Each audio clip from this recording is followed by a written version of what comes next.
کسی کو یہ کہنے کی بجائے کہ آپ یہ کریں، وہ کیا استعمال کرتا ہے انداز، ہمیں یہ کرنا چاہیے. ظاہر ہے کہ وہ بتانے والا خود کو الگ تو نہیں کر سکتا، اس پر بھی کوئی ذمہ داری ہے جو سننے والوں پر ہے. مثلا اگر میں یہاں بیٹھ کر قرآن کی تفسیر کرتے ہوئے آپ سے کہوں کہ نماز پڑھیں، تو بجائے اس کے کہ میں یہ کہوں کہ آپ نماز پڑھا کریں، مجھے کیا کہنا چاہیے؟ ہم سب کو نماز پڑھنی چاہیے، اس لیے کہ نماز جتنی آپ کے لیے اہم ہے اتنی ہی میرے لیے اہم ہے.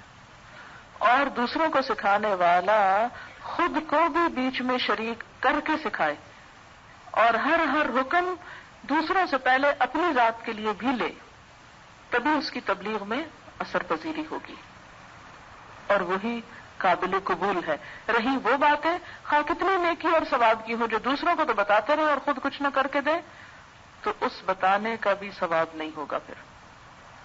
ہاں یہ الگ بات ہے کہ ایک فائدہ ہوتا ہے کہ دوسروں کو بتاتے رہنے سے انسان ایک دن خود بھی عمل شروع کر ہی دیتا ہے. اب جب بتانے لگے تو خود کو دوسروں سے الگ نہ کریں، خود کو بیچ میں شامل کریں. اور پھر یہاں کیا ہے کہ کیا انداز استعمال کیا گیا؟ وَإِنَّا أَوْ إِيَّاكُمْ لَعَلَىٰ هُدًى أَوْ فِي ضَلَالٍ مُّبِينٍ، کہ ہم میں سے اور تم میں سے کوئی ایک ہی ہدایت پر ہو سکتا ہے، یا پھر ہماری بات درست ہوگی یا تمہاری. اب غور کرنے کے لیے چھوڑ دیا گیا. سوچو کس کی؟ کیا اس کی جو اللہ کا رزق کھا کر اللہ کی ناشکری کرے، یا اس کی جو اللہ کی نعمتیں استعمال کر کے اللہ کی طرف جانے کی بات کرے؟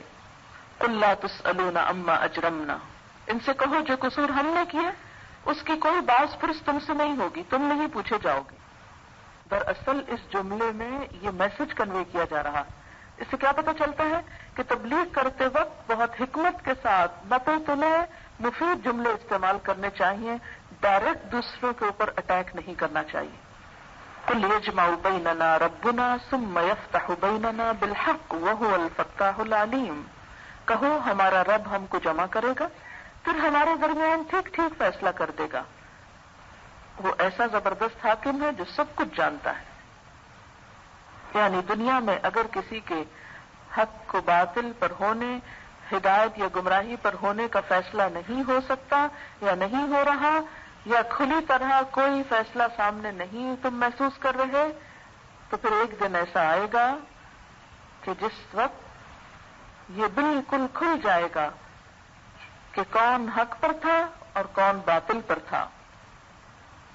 اور اس وقت یہ بھی فیصلہ ہو جائے گا کہ ہم نے تم پر حق واضح کرنے کے لیے کیا کچھ کیا، اور تم نے ضد میں آ کر ہماری مخالفت کی کیسی کیسی کوشش کی.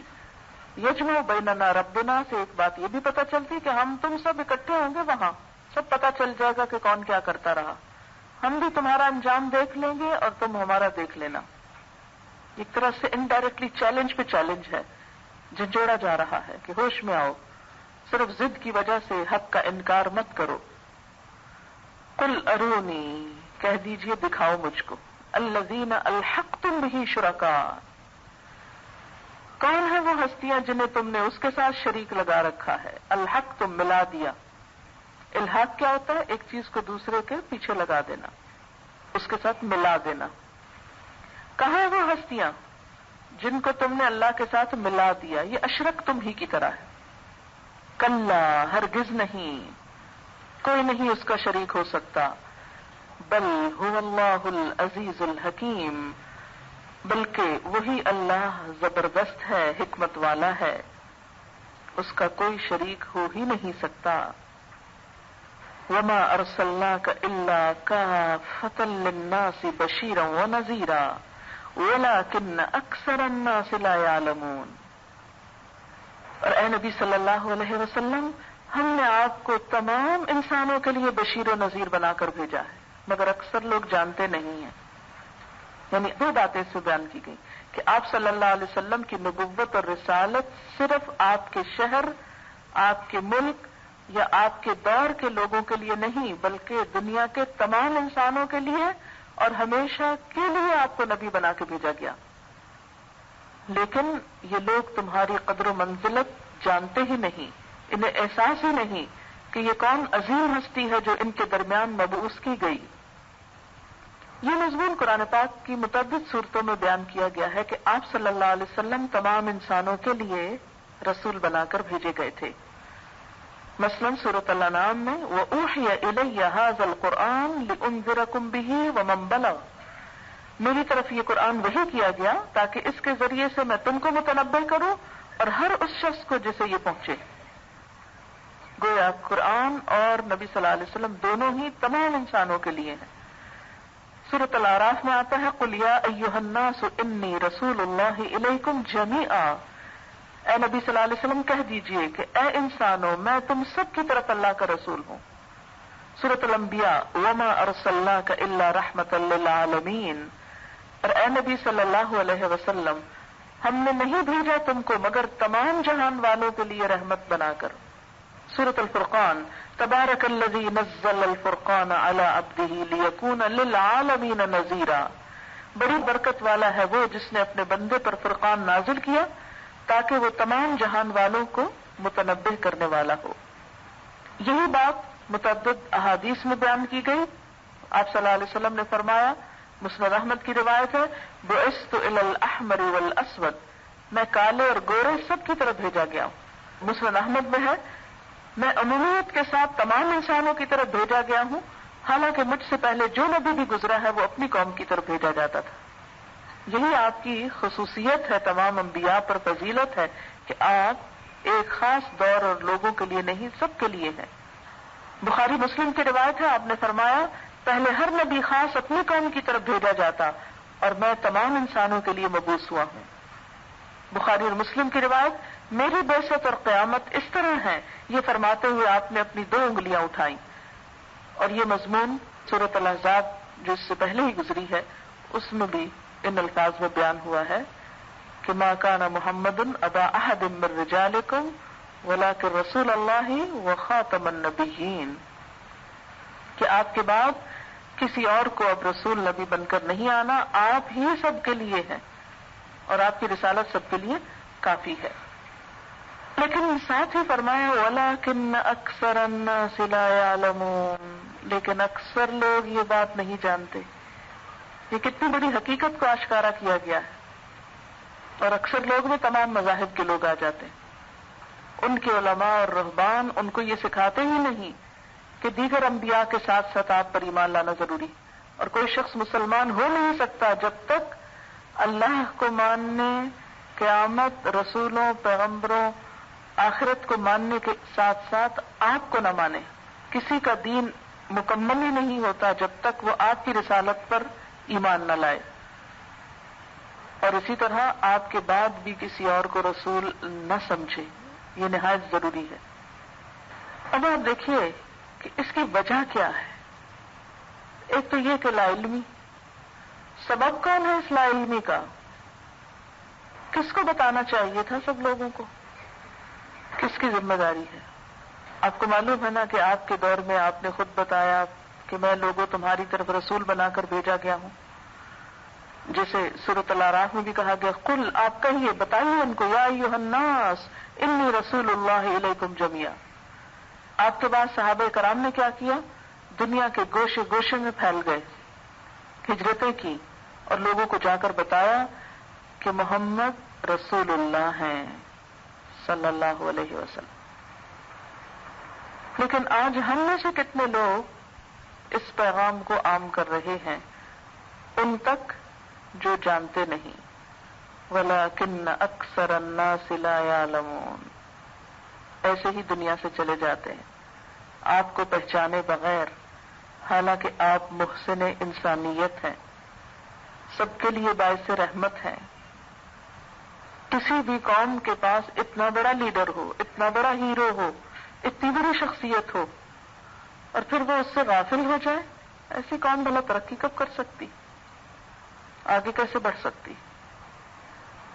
کہ جس کے پاس بے مثال انسان ہو، جس کی سیرت کا ایک ایک پہلو ظاہر و باطن کا آج تک ہمارے پاس صحیح احادیث اور قرآن پاک کی شکل میں موجود ہو، اور پھر اس سے غفلت برتی جائے، اور وہ کہتے ہیں یہ وعدہ کب پورا ہوگا، قیامت کب آئے گی، ان کنتم صادقین، اگر تم سچے ہو۔ قل لکم میعاد یوم تستأخرون عنہ ساعۃ ولا تستقدمون، کہو تمہارے لیے ایک ایسے دن کی میعاد مقرر ہے جس کے آنے میں نہ ایک گھڑی بھر کی تاخیر تم کر سکتے ہو اور نہ گھڑی بھر پہلے اسے لا سکتے ہو. یعنی اس کا ایک وقت مقرر ہے، وہ جب ہی آئے گی. تمہاری بے چینی اور پریشانی سے وہ جلدی نہیں آ سکتی اور تمہارے ٹالنے سے وہ لیٹ نہیں ہو سکتی. اس لیے بار بار اس کے مطالبے کی ضرورت نہیں. یہ بالکل ایسے نا جیسے آپ بچوں کو اگر کہیں لے جائیں اور سفر ہو 4-5 گھنٹے کا تو وہ تھوڑی دیر کے بعد کیا پوچھنے لگتے ہیں؟ کب آئے گا؟ جہاز میں ہو، گاڑی میں ہو، کہیں ہو، کب آئے گا؟ پہلے گھر سے شور مچاتے جلدی چلیں اور جب چلنے لگتے کہتے کب آئے گا؟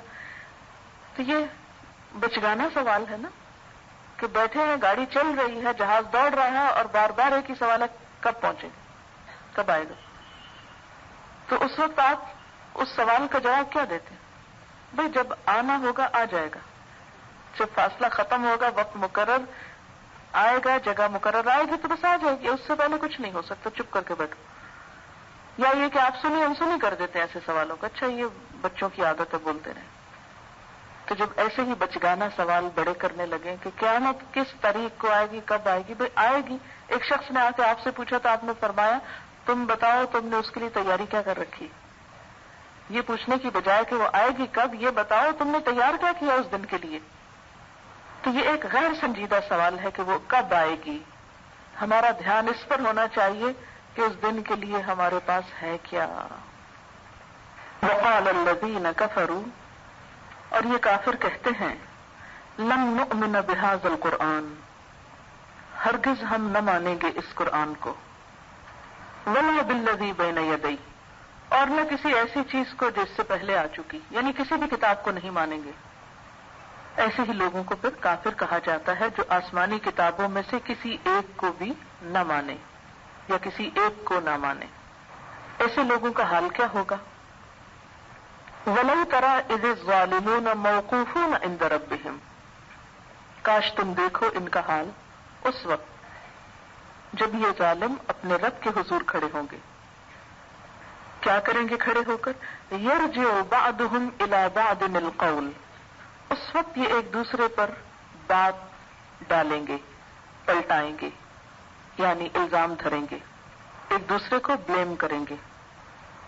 یقول الذین استضعفوا للذین استکبروا لولا انتم لکنا مؤمنین، جو لوگ دنیا میں دبا کے رکھے گئے تھے، کمزور بنا کے رکھے گئے تھے، وہ بڑے بننے والوں سے کہیں گے اگر تم نہ ہوتے تو ہم مومن ہوتے، تم ہی ہماری گمراہی کا سبب بنے ہو. یہاں پر آپ دیکھیے کہ آیت کے پہلے حصے میں آسمانی کتابوں کا انکار ہے، اس کی بات کی گئی. آسمانی کتابیں دراصل کیا ہیں؟ مثلاً قرآن کیا ہے؟ ہدی للمتقین، ہدایت کا ذریعہ ہے، رہنمائی کا ذریعہ ہے، ایک طرح سے خاموش لیڈر ہے ہماری یہ کتاب. جب لوگ اصل لیڈر کو نہیں جانتے، جیسے پچھلے گزر چکا کہ نبی صلی اللہ علیہ وسلم کے بارے میں اکثر نہیں جانتے، پھر آپ کی لائی ہوئی کتاب کو نہیں جانتے، اس سے لا علم ہے، غافل ہیں، تو لامحالہ طور پر وہ اپنے لیے کوئی اور لیڈر تجویز کر لیتے ہیں. انسان ایک کمزور مخلوق ہے، اس کے اندر ایک خواہش ہوتی ہے، تڑپ ہوتی ہے کہ وہ کسی ایسے کو چاہے، کسی ایسے پر اعتماد کرے، کسی ایسے کا سہارا لے جو اس کی مشکلات حل کر سکے، جو اس کے دکھ بانٹ سکے، جو اس کے کام آ سکے. بچے ماں باپ کو جب زیادہ چھوٹے ہوتے ہیں کیوں زیادہ چاہتے ہیں؟ اس لیے کہ ان کو پتہ ہے کہ ہماری ساری مشکلیں پریشانیاں یہاں حل ہوتی، اس لیے ان کو چاہتے ہیں، ان کی بات بھی مانتے ہیں. جب انڈیپینڈنٹ ہو جاتے ہیں، بڑے ہو جاتے ہیں، تو چاہت بھی کم ہو جاتی ہے اور بات بھی کم مانی جاتی ہے، پھر وہ مقام کوئی اور لے لیتا ہے. اسی طرح عام انسان بھی کسی نہ کسی کے اوپر ڈپینڈ ضرور کرتے ہیں. انسانوں میں سے یا ظاہری نظر آنے والی چیزوں میں سے ان کو اپنا سہارا مانتے ہیں. انکانشیسلی یا ان کے بیک آف مائنڈ پہ کسی نہ کسی انسان پہ ڈپینڈ کرنا، یہ ریلائی کرنے کا ایک جذبہ یا مادہ ہوتا ہے.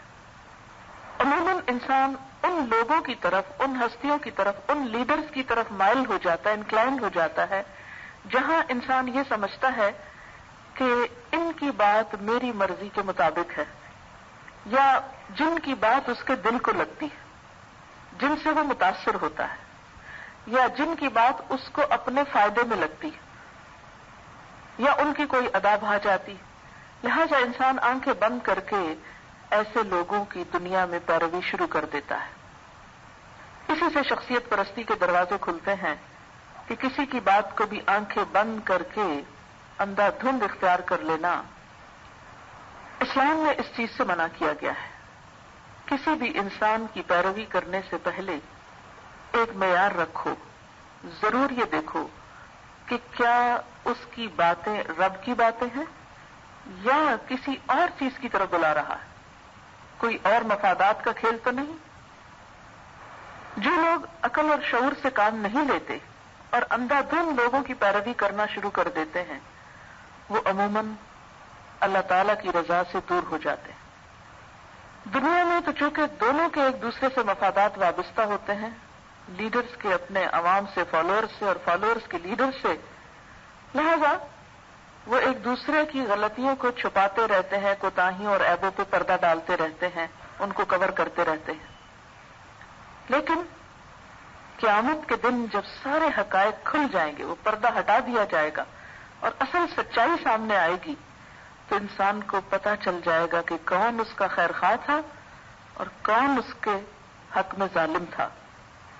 تو یہی لوگ جو آج دنیا میں اپنے لیڈروں، سرداروں اور بڑوں کے پیچھے آنکھیں بند کر کے چلتے ہیں اور ان کے خلاف کسی خیر خواہ اور ہمدرد کی کوئی بات سننے کو تیار نہیں ہوتے، قیامت کے دن انہی لیڈرز کو، انہی بڑوں کو، جب ان کی حقیقت کھل جائے گی کہ یہ کس قدر فریبی لوگ تھے، یہ سب اپنے مفادات کا کھیل تھا اور ہماری کوئی خیر خواہی نہیں تھی اس میں، تو انہی لیڈرز کو گالیاں دینے لگیں گے، انہی کو مورد الزام ٹھہرائیں گے، انہی کو برا بھلا کہیں گے، چیخ چیخ کے کہیں گے کم وقتو تم نے ہم کو کس تباہی میں لا کھڑا کیا کہ ہم تمہارے پیچھے چلتے رہے اور اللہ اور اس کے رسول کی پکار کچھ اور ہی تھی، تم نہ بہکاتے تو ہم سیدھی راہ پہ چلتے، ہم رسولوں کی بات مان لیتے، ہم قرآن کو اپنا رہنما بناتے۔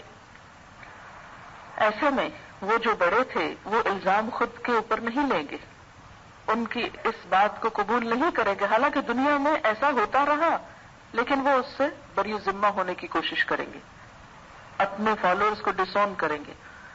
قال الذين استكبروا للذين استضعفوا أنحن صددناكم عن الهدى بعد إذ جاءكم بل كنتم مجرمين۔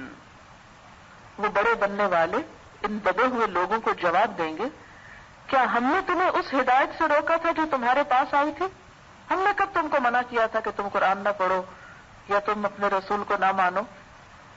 نہیں، بلکہ تم خود مجرم تھے، کیونکہ تمہارا اپنا ہی دل نہ تھا ہدایت کی طرف جانے کو، اس لیے تم نے اصل راہ چھوڑ کر اس راستے کو اپنایا جو تمہاری خواہشات کے مطابق تھا، اور وہ راستہ تمہیں ہمارے پاس آ کے ملا، ہم تمہاری خواہشات کو پورا کرنے کے قابل تھے، لہذا تم ہماری نہیں دراصل اپنی ہی خواہشات کی پیروی کر رہے تھے۔ وقال الذين استضعفوا للذين استكبروا بل مكر الليل والنهار إذ تأمروننا أن نكفر بالله ونجعل له أندادا۔ وہ دبے ہوئے لوگ ان بڑے بننے والوں سے کہیں گے، نہیں بلکہ شب و روز کی مکاری تھی، یہ سب چال بازیاں تھی، فریب کاری تھی، جب تم ہم سے کہتے تھے کہ ہم اللہ سے کفر کریں اور دوسروں کو اس کا ہمسر ٹھہرائیں۔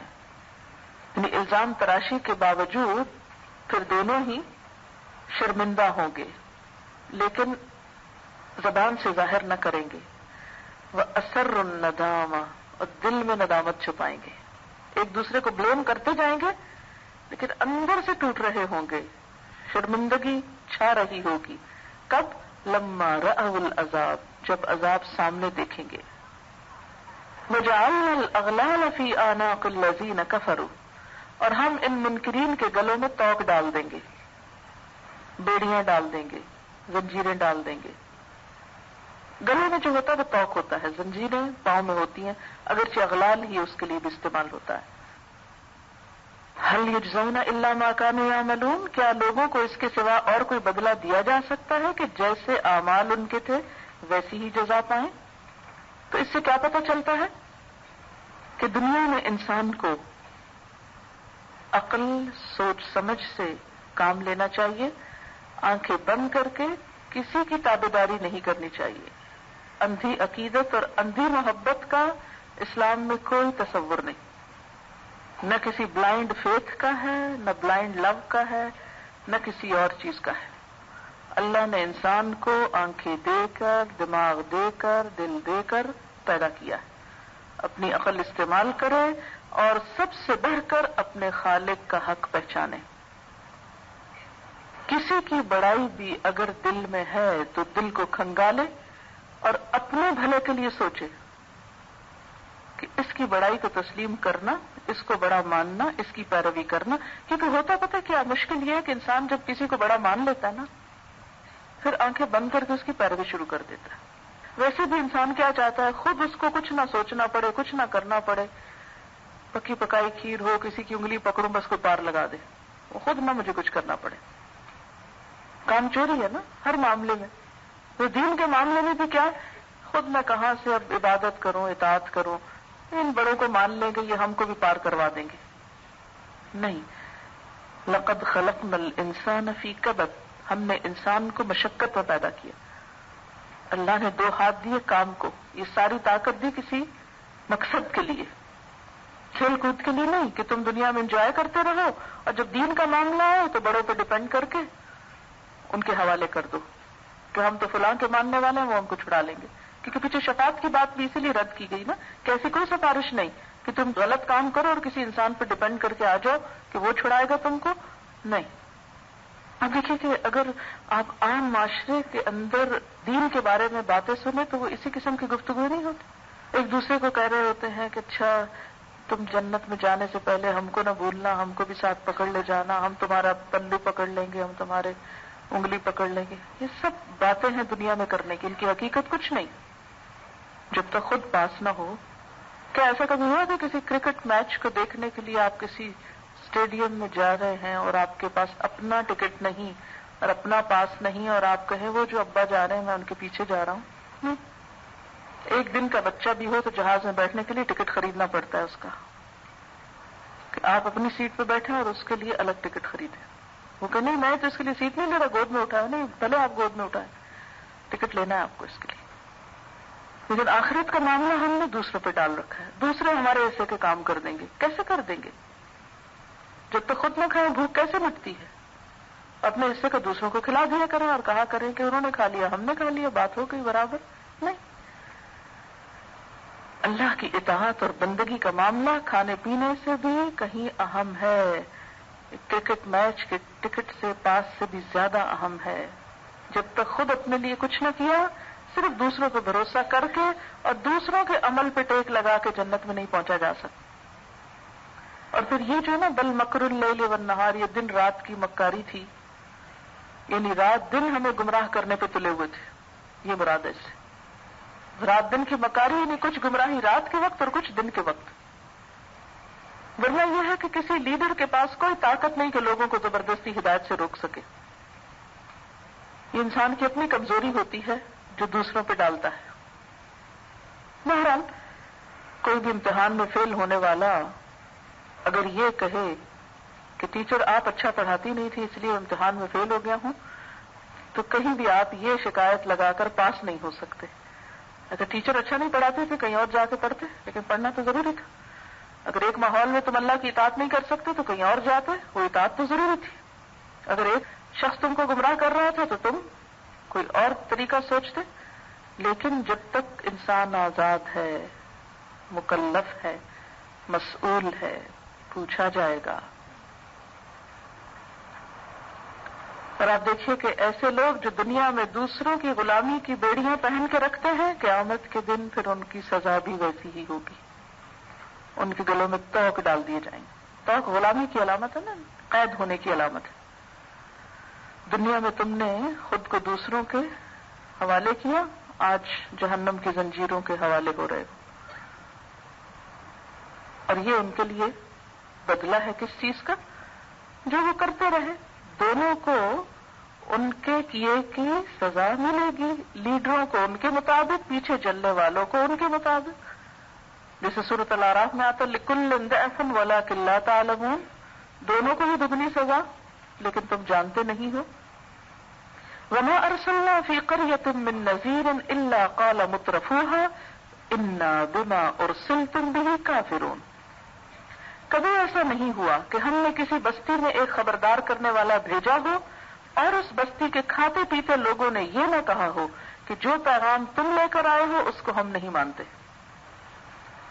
اس سے کیا پتہ چلتا ہے کہ ہر دور کے خوشحال لوگوں کی اکثریت نے پیغمبروں اور ان کی تعلیمات کا انکار کیا. اس کی کیا وجہ تھی؟ انسان بڑی کمزور چیز ہے، ظلوماً جہولا. تھوڑا سا مال و دولت، تھوڑی سی طاقت، تھوڑا سا اختیار، تھوڑا سا اقتدار مل جاتا ہے تو پھول اٹھتا ہے، تکبر میں مبتلا ہو جاتا ہے اور کسی نصیحت کرنے والے کی نصیحت کو سننا ہی نہیں چاہتا، قبول ہی نہیں کرتا. اور یہی چیز خود انسان کے لیے نقصان دہ ہو جاتی. تو کسی بھی معاشرے کے خوشحال لوگ حق کا، پیغمبروں کا عموماً انکار کیوں کرتے رہے؟ کیونکہ ان کا خیال یہ تھا کہ ہم چونکہ دنیا میں طاقت رکھتے ہیں، مال رکھتے ہیں، اختیار رکھتے ہیں، ہم کسی کے محتاج نہیں، ضرورت مند نہیں، اس لیے ہمیں کیا ضرورت ہے کہ ہم کسی اور کی پیروی کریں. ہم تو وہ کریں گے جو ہمارا دل چاہے گا، اس لیے کہ ہم اختیار رکھتے ہیں، ہم مال رکھتے ہیں، جو چاہیں خریدیں، جیسے چاہیں زندگی بسر کریں. اب ہم ان لائی ہوئی پابندیوں کے مطابق جئیں تو یہ پھر دنیا میں انجوائے نہیں کر سکتے. نوح علیہ السلام کی قوم کے سردار کیوں ایمان نہ لا سکے؟ وہ بھی ایک کمپلیکس کا شکار تھے. کہنے لگے انؤمن لک واتبعک الارذلون، ہم تیری پیروی کریں اور تیرے پیچھے تو کمزور لوگ چلتے ہیں، تیرے ماننے والے تو بڑے کمزور لوگ ہیں. اچھا آج بھی آپ دیکھیں تو یہی تصور پایا جاتا ہے. اگر کوئی شخص دین کی طرف آتا ہے تو کیا ایزیوم کر لیا گیا ہے کہ وہی آئے گا جو دنیا سے محروم ہے، یا صرف انہی کو آنا چاہیے؟ اس لیے اگر کوئی شخص جس کی زندگی میں بظاہر ایسی کوئی پریشانی نہ ہو وہ دین کی طرف آئے تو لوگ حیران ہو کر پوچھتے ہیں کہ خیریت تو ہے، کوئی مسئلہ تو نہیں ہو گیا؟ یہ دنیا میں کوئی محرومی ہوگی تو اس کو کمپنسیٹ کرنے کے لیے دین کی طرف چل پڑے ہو؟ صرف ڈپریشن کے مریض سے اس کو دور کرنے کے لیے قرآن پڑھنا شروع کر دیا؟ نہیں. تو یہ ایک عام تصور ہے کیا کہ دین دنیا داروں کے لیے نہیں ہے، جبکہ اللہ کے نبی داؤد علیہ السلام، سلیمان علیہ السلام دنیا کے مالدار ترین، مقتدر ترین لوگوں میں سے تھے، مگر اس کے باوجود انتہائی شکر گزار اور عبادت گزار. وقالوا، اور ان کا کہنا تھا نحن اکثر اموالا و اولادا، ہم مال اور اولاد میں زیادتی رکھتے ہیں، ہم تم سے زیادہ. اکثر افعال کے وزن پر کمپیریٹو معنی بھی ہو سکتا ہے کہ ہم تمہاری نسبت زیادہ مال رکھتے، زیادہ اولاد رکھتے. وما نحن بمعذبین، اور ہم ہرگز سزا پانے والے نہیں. تم کون سی جہنم کی قیامت کی باتیں کرتے ہو؟ اگر دنیا میں ہم کو اتنا کچھ مل گیا تو وہاں بھلا کیوں نہیں ملے گا؟ ہم بھلا اتنے جہنم کے حقدار ہوں، جیسے یہاں مل گیا ایسے وہاں بھی مل جائے گا. دنیا اچھی ہے تو آخرت بھی اچھی ہوگی، اس لیے کچھ کرنے کی کیا ضرورت ہے؟ قل، کہہ دیجیے ان ربی یبسط الرزق لمن یشاء ویقدر، میرا رب رزق وسیع کرتا ہے، پھیلاتا ہے جس کے لیے چاہتا ہے، ویقدر اور اندازے سے دیتا ہے، جسے چاہتا ہے کشادہ رزق دیتا ہے، جسے چاہتا ہے نپا تلا دیتا ہے. وَلَٰكِنَّ أَكْثَرَ النَّاسِ لَا يَعْلَمُونَ، لیکن اکثر لوگ جانتے نہیں ہیں. کیا نہیں جانتے؟ کہ رزق کی کشادگی اور تنگی اللہ کی رضا یا عدم رضا کی مظہر نہیں، بلکہ اس کا تعلق اللہ تعالیٰ کی حکمت اور مشیت سے ہے. کسی کو زیادہ مل جانا اس بات کی نشانی نہیں کہ اللہ اس سے راضی ہے. اور کسی سے سب کچھ چھن جانا ضروری نہیں کہ اسی وجہ سے ہو کہ اللہ اس سے ناراض ہے. حضرت ایوب علیہ السلام کی مثال ہمارے سامنے ہے. بہت کچھ تھا، پھر کچھ نہ رہا، پھر مل گیا. یہ تو اللہ کی حکمت ہے، جب چاہے جتنا چاہے دے دے، جب چاہے لے لے، جب چاہے پھر دے دے. اس سے یہ نتیجہ کہیں بھی نہیں نکال سکتے آپ کہ اگر آپ کو اب مل گیا تو قیامت کے دن بھی بہت مل جائے گا. یہ ضروری نہیں. آج تو آزمائش کے طور پر ملا، امتحان کے طور پر ملا، اور کل کیسے ملے گا؟ اللہ کی رحمت سے، اگر تم اس کو راضی کر کے دے دو. وَلَكِنَّ أَكْثَرَ النَّاسِ لَا يَعْلَمُونَ، لیکن اکثر لوگ اس حقیقت کو نہیں جانتے، اس کا علم نہیں رکھتے. وَمَا أَمْوَالُكُمْ وَلَا أَوْلَادُكُمْ بِالَّتِي تُقَرِّبُكُمْ عِنْدَنَا زُلْفَىٰ إِلَّا مَنْ آمَنَ وَعَمِلَ صَالِحًا فَأُولَٰئِكَ لَهُمْ جَزَاءُ الضِّعْفِ بِمَا عَمِلُوا وَهُمْ فِي الْغُرُفَاتِ آمِنُونَ. یہ تمہاری دولت اور تمہاری اولاد نہیں ہے جو تمہیں ہم سے قریب کرتی ہو، ہاں مگر جو ایمان لائے اور نیک عمل کرے. یعنی خود جو ایمان لائے اور نیک عمل کرے تو اس کی دولت اور اس کی اولاد پھر اس کے لیے مزید نیکیوں کا سبب بنتی، صدقہ جاریہ بن جاتی. لیکن اگر کوئی شخص ایمان ہی نہیں لایا، کافر ہے، لیکن چیریٹی کے بڑے بڑے کام کر کے دنیا سے گیا، تو اس کا مال و دولت اس کو کوئی فائدہ نہ دے گا، وہ اللہ کے قریب کرنے کا سبب نہ بنے گا. یہی لوگ ہیں جن کے لیے ان کے عمل کی دوہری جزا ہے. کن کے لیے؟ جو ایمان لا کر نیک کام کرے تو ان کے لیے دوہری جزا. دوہری جزا کیوں؟ ایک تو خود عمل کرنے کی، دوسرے اپنے مال کو اور اپنی اولاد کو اچھے کاموں میں استعمال کرنے کی. اپنے کیے کا بدلہ بھی پائیں گے اور اولاد کی شکل میں اور مال کو خیر کے کاموں میں لگا کر دنیا میں چھوڑ جانے کی شکل میں جو صدقہ جاریہ ہوگا اس کی جزا بھی پائیں گے. فَأُولَٰئِكَ لَهُمْ جَزَاءُ الضِّعْفِ، ایسے لوگوں کے لیے دگنی جزا. دگنی سے مراد صرف یہ نہیں کہ ایک کے بدلے میں 2، 10 گنا، 7 گنا، 700 گنا، 70 گنا، یہ جتنا اللہ چاہے بڑھا دے. کیوں؟ بما عملوا، جو انہوں نے عمل کیے. جیسے کہ حدیث میں آتا ہے، آپ صلی اللہ علیہ وسلم نے فرمایا، اللہ تمہاری شکلیں اور مال نہیں دیکھتا، وہ تو تمہارے دلوں اور اعمال کو دیکھتا ہے. وَهُمْ فِي الْغُرُفَاتِ آمِنُونَ، اور وہ بلند و بالا عمارتوں میں اطمینان سے رہیں گے، اونچی اونچی عمارتوں میں امن سے رہیں گے. اس سے کیا پتہ چلتا ہے کہ جنت میں بلند درجے ہیں. ہماری ایک اسٹوڈنٹ تھی تو وہ کہتی ہے کہ جب خود سے ترجمہ پڑھا تو میں اس آیت پر پہنچ کر ٹٹک گئی کہ اس میں آخر ایسی کیا بات ہے جس کا ذکر کیا گیا ہے. دنیا میں بھی فلیٹوں میں رہتے ہیں اور جنت میں بھی اگر فلیٹ سسٹم ہی ہے تو کیا فائدہ ایسی جنت کا. تو بات یہ ہے کہ یہاں فلیٹ سسٹم کی بات نہیں کی گئی کہ فی الغرفات آمنون، وہ بلند و بالا جگہوں پر رہ رہے ہوں گے.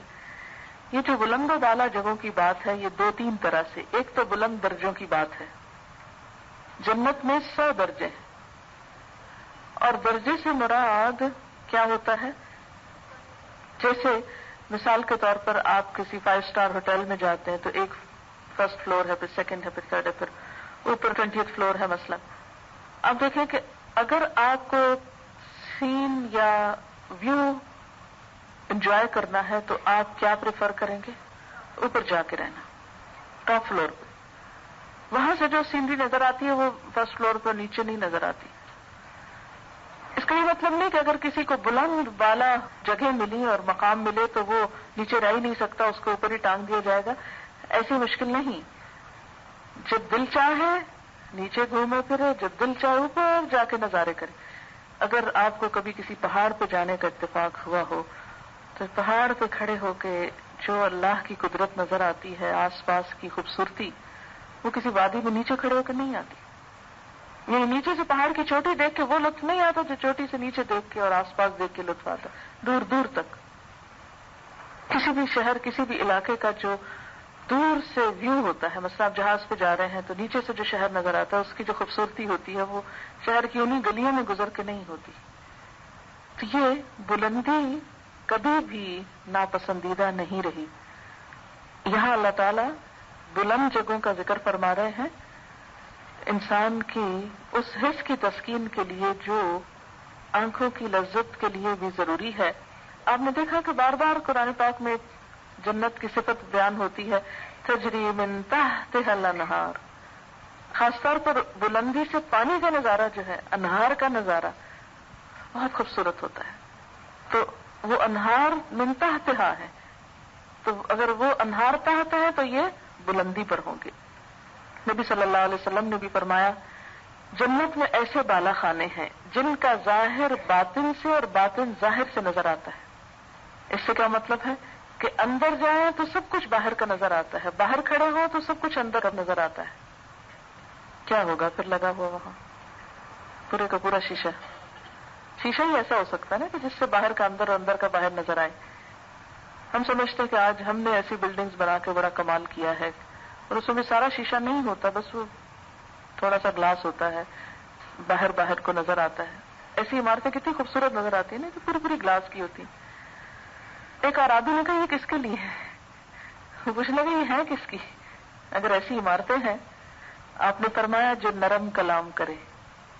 یہ جگہ اس کو ملے گی جو نرمی سے بات کرے، کھانا کھلائے اور اکثر روزے رکھے اور لوگوں کی نیند کے وقت نماز پڑھے، تہجد. یہ ان کے لیے نرم کلامی کرے، کھانا کھلائے، کثرت سے روزے رکھے اور لوگوں کی نیند کے وقت تہجد پڑھے جب اور سو رہے ہوں آس پاس. کیونکہ جب سارے یہ کام کر رہے ہوتے ہیں نا، مثلا رمضان کی راتوں میں سب تراویح پڑھ رہے ہیں، آپ بھی پڑھ رہے ہیں، بڑا آسان کام ہو گیا نا، سہولت ہو جاتی. یہ سب اٹھے ہوئے ہیں تو آپ بھی اٹھے ہوئے شغل میں.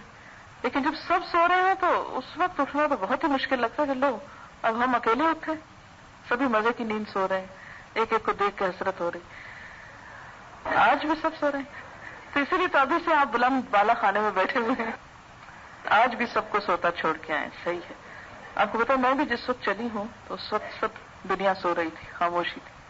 تو مجھے پتا تھا کہ آج 5 فروری ہے، چھٹی ہے، اور لیکن یہ ہے کہ جنت کی راہیں بھی تو پھر محنت اور کوشش کا تقاضا کرتی.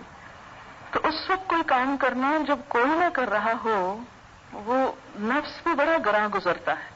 اسی لیے اس کا اجر بہت ہے.